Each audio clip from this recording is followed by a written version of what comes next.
আমাদের কাছে আরো 5 থেকে 6 দিনের ডিজেল এবং পেট্রোলের স্টক রয়েছে। আমরা এখানে আজকে secretary food, director food, additional director, আমাদের ট্রান্সপোর্টের আধিকারিকগণ, ইন্ডিয়ান অয়েলের আধিকারিকগণ, এসডিএম এবং দপ্তরের বিভিন্ন স্তরের আধিকারিকদেরকে নিয়ে একটা রিভিউ মিটিং এবং সঙ্গে অবশ্যই যারা ব্যবসার সঙ্গে জড়িত মার্চেন্ট অ্যাসোসিয়েশন তাদের প্রতিনিধিদেরকে নিয়ে আমরা এই মিটিং ডেকেছি। উদ্দেশ্য একটাই, যেহেতু বর্ষা শুরু হয়ে গেছে এবং অফিসিয়ালি আপনাদের সংবাদপত্র সেগুলো এসছে, আমাদের আসাম এবং ত্রিপুরার মধ্যে যে কানেক্টিভিটি সেটা বিগত দিনে আমরা দেখেছি যে বিভিন্ন জায়গায় বর্ষার কবলে পড়ে প্রকৃতির কারণে সেটি বিধ্বস্ত হয়েছে এবং যাত্রী চলাচল থেকে শুরু করে বিভিন্ন পেট্রোলিয়াম, পেট্রোল, ডিজেল এবং বিভিন্ন পণ্য সামগ্রী সেখানে যাতায়াতে এবং আগরতলা শহরে আসতে অসুবিধা হয়েছে। এতে করে নিত্য প্রয়োজনীয় জিনিসের আকাশ ছোঁয়া মূল্য বৃদ্ধি হয় কিছু কিছু জিনিসে, আবার কিছু কিছু জিনিস আমাদের খাদ্য দপ্তরের তৎপরতায়, মহকুমা প্রশাসনের তৎপরতায় সেগুলো কন্ট্রোলের মধ্যে আমরা রাখতে সক্ষম হয়েছি। তো সে বিষয় নিয়ে যাতে আগামী কয়েক মাস এই বর্ষার মরশুমে কোথাও যেন দ্রব্যমূল্যের বৃদ্ধি না ঘটে, যেগুলো মানুষের ধরাছোঁয়ার বাইরে থাকবে এমন যেন পরিস্থিতি না হয়।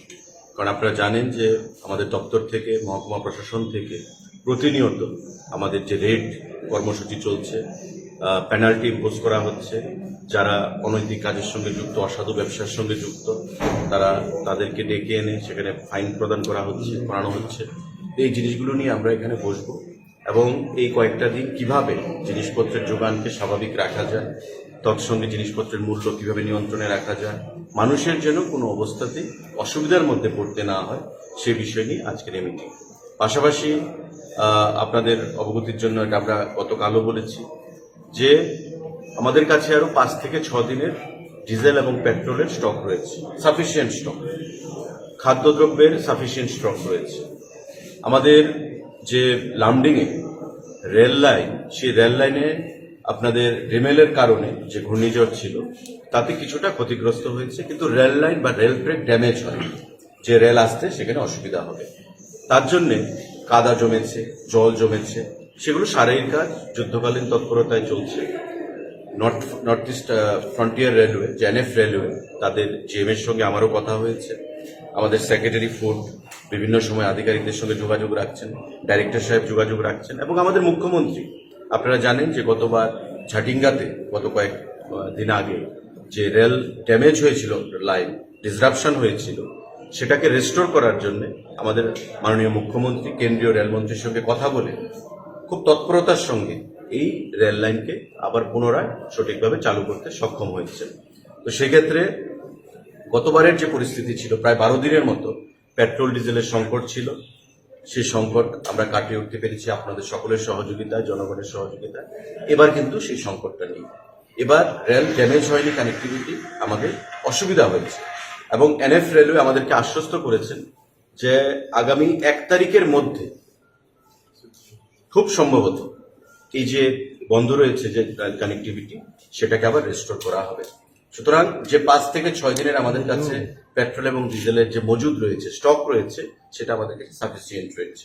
আগামী 2 দিনের মধ্যে আবার পেট্রোল এবং ডিজেল যথারীতি ত্রিপুরা রাজ্যে প্রবেশ শুরু করবে এবং মানুষের মধ্যে প্যানিক হওয়ার কিছু নেই।